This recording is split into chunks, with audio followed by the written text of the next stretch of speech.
What if I told you there was another layer within astrology, an already esoteric art that works in ways that people don't really understand?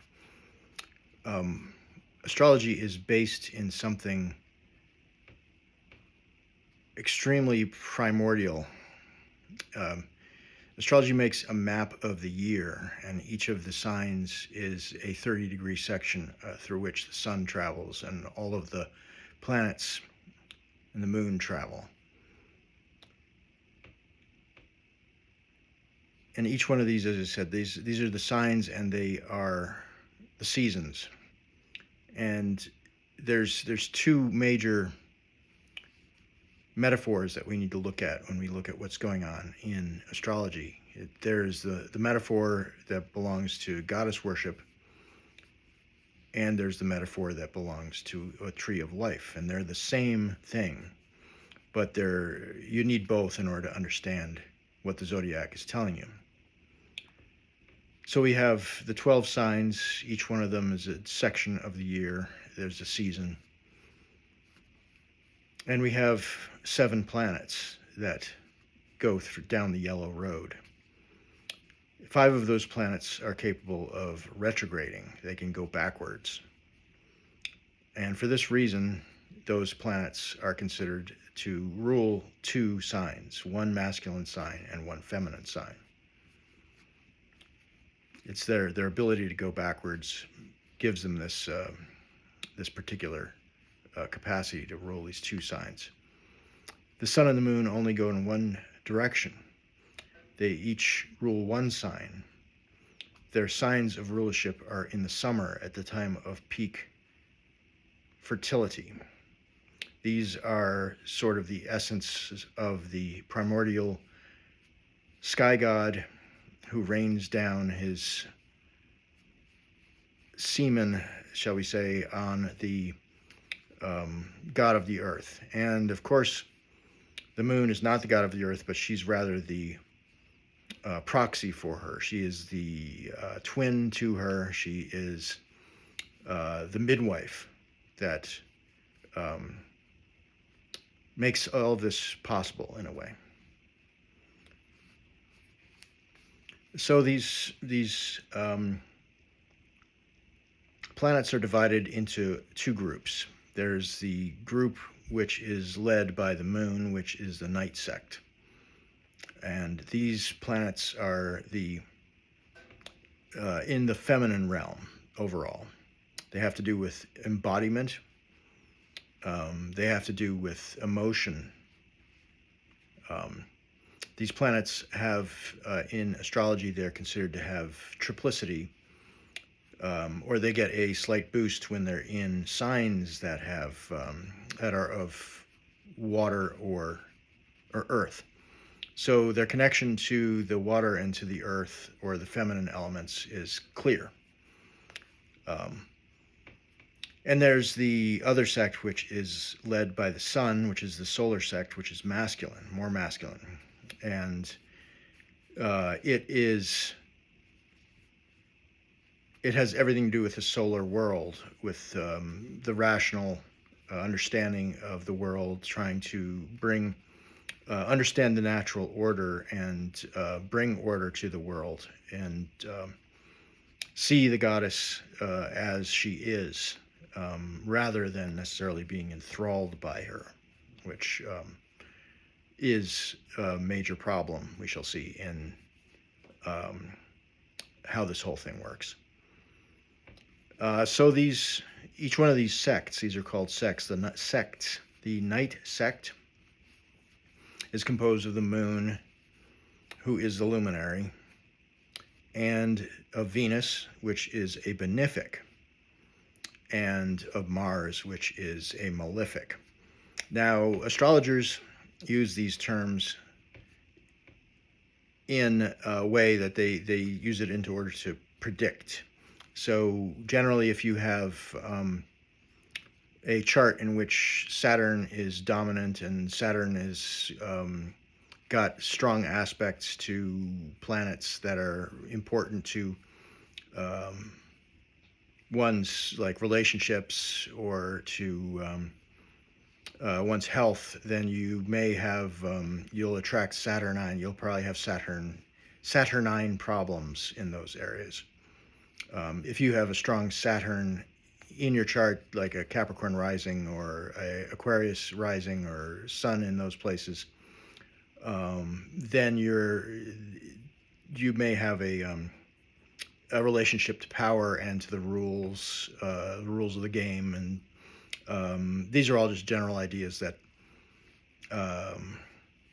astrologers use. And if you have, the other malefic, which is Mars, and it's aspecting the moon or some other planets, it's going to give a tendency towards attracting conflict, or if it's has to do with the body, in the sixth house, it may cause inflammation. It may cause inflammation anywhere. It may cause conflict anywhere that you find Mars.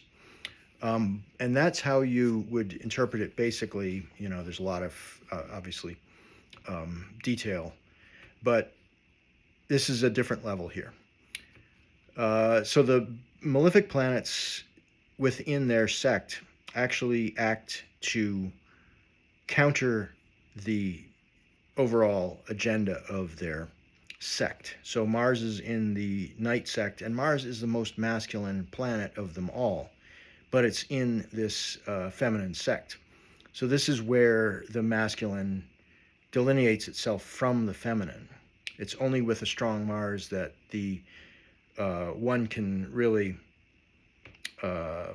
see the sun or value the sun, and one wants to individuate. Mars can get trapped in many ways into Dionysian type of activities, pleasure-seeking, serving the goddess. These are all potentials. Mars is like a soldier that needs to be seasoned and needs to be tested and tempered through activity. But it's also possible for Mars, again, to take that servitude and not individuate in the ways that one should, to lay things down in front of the feminine, and like the chivalric male, as Michael Sarian says.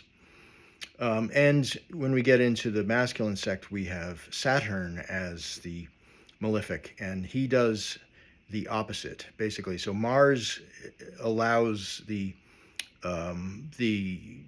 masculine to exist, basically. The masculine forces sit upon Mars's shoulders in order to really be strong. While that is an active, that requires temperament, activity, and discipline.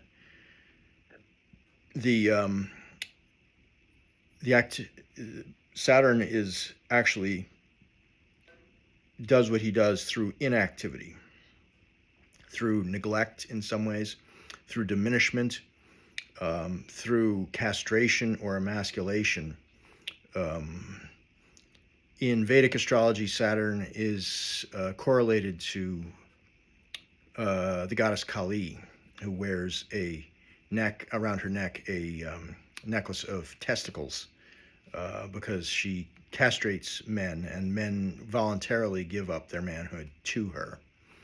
So Saturn, while he is a father figure in many ways, this is a father figure that cuts you down and takes the wind out of your sails and tries to bring you back to so-called reality, or to the established wisdom of what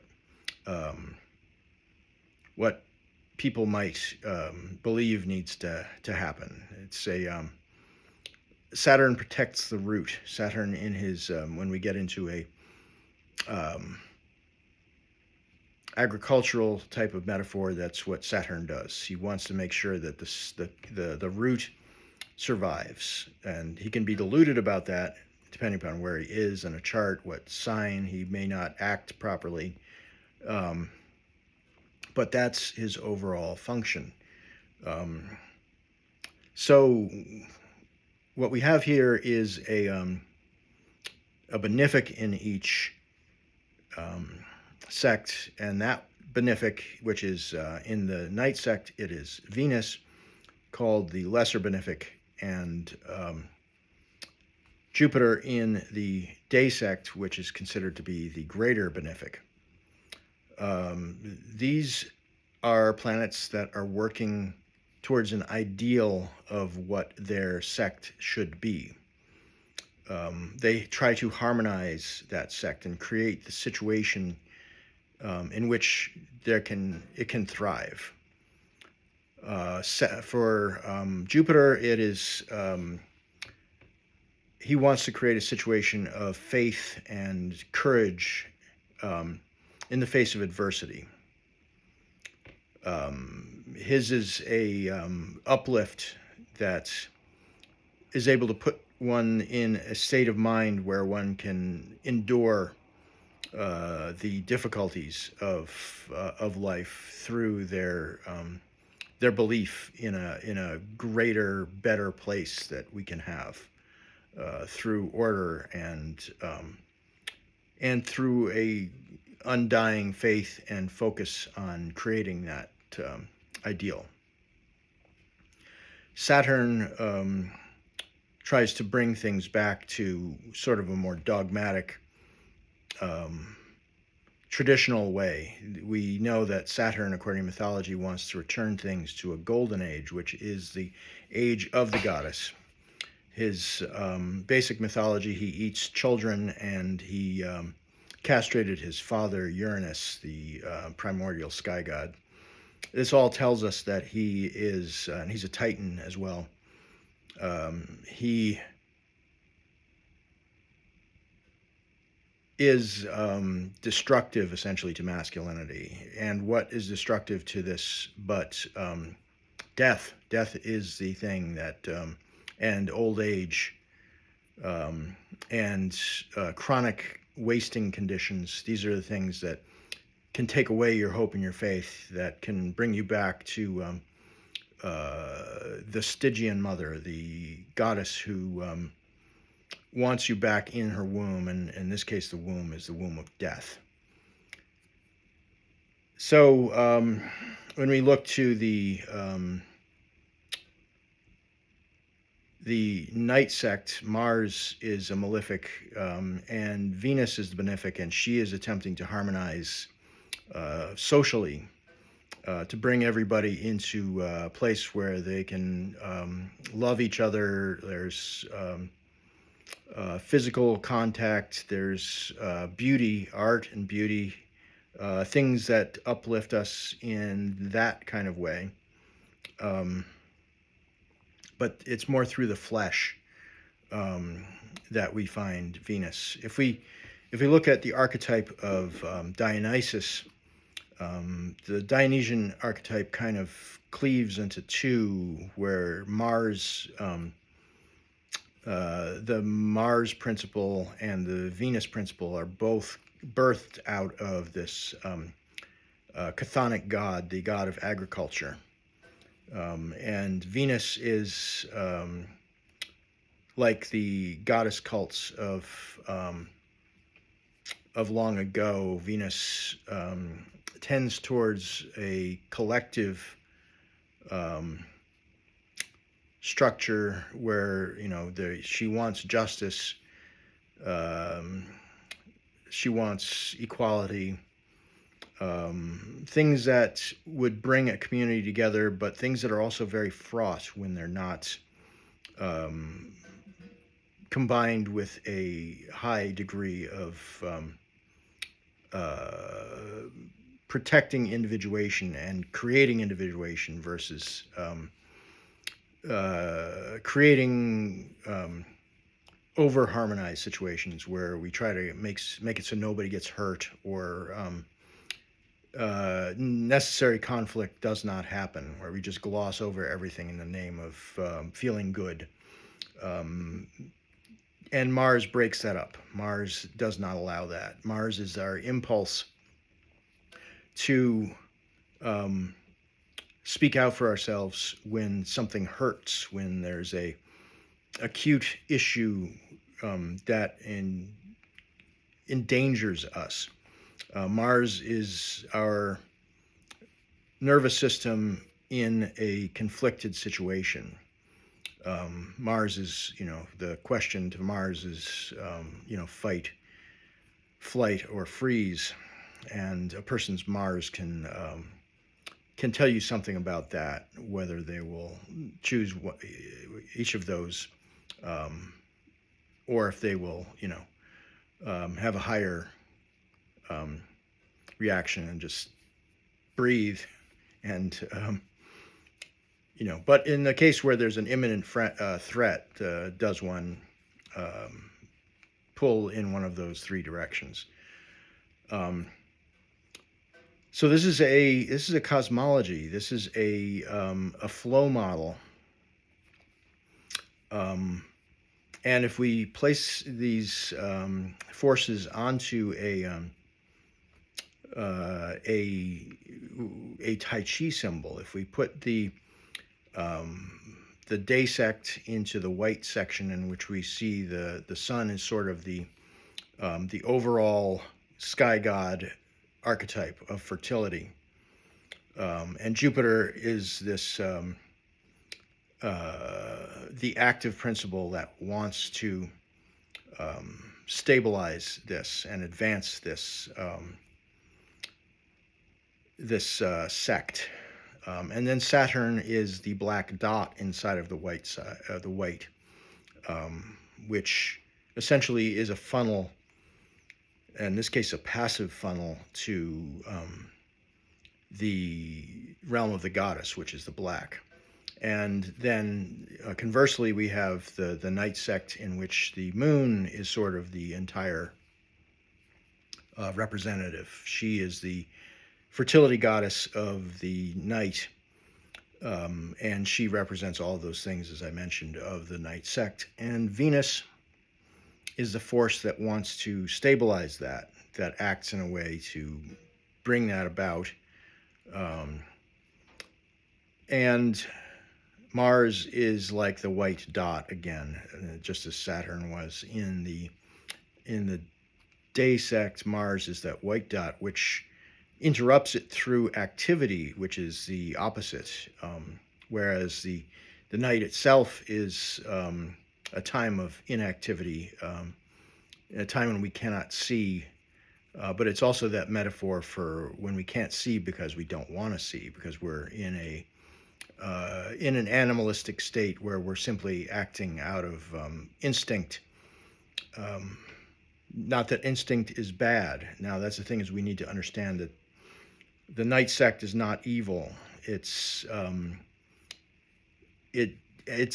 dangerous. It's dangerous just as the night can be dangerous when you can't see what's around you. The base animalistic side of that is also dangerous. It's very easy for that to be weaponized against us, for the sexual to be weaponized against us, for the mothering. If our mothering was, if our mother didn't, left things to wanting in our early years, that can be exploited. But the truth is, the day sect can also be exploited and can be put into service of this more necrotizing kind of dark Stygian and base human side. Now, as I said, the night sect really represents the body. All of the planets have implications for a person's physiognomy and their physique, so we shouldn't quite, write that off. Like a strong Jupiter or a big, stellium in Pisces, you may have a big person there, or Jupiter in Cancer on the ascendant, you may have somebody who's like a big baby, or there's a lot of possible implications that the planets themselves can definitely impact a person's physical appearance. But if we're going to look to which of the planets is going to tell you the most about the body, you got to look at the moon. And the sun will tell you things about how, somebody's spirit shining through, basically, that kind of thing. But this is what we have here. It's what we have in astrology is a functional, like a flow model. If we think of it in a dialectical monist way, the zodiac is it's implicit of a flow model of the seasons. Everything about it, the way it's constructed, it's a map to how we should spiritually live our lives through the seasons. And when the metaphorical seasons change, for example, like if we, going into older age, we are going to have Saturn problems, most likely. We may still have Mars problems because, if somebody's Mars is in a difficult place.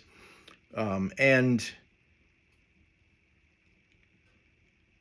I can't stress enough, this is what, this is the hidden side of astrology that nobody looks at, because all of the ancient texts most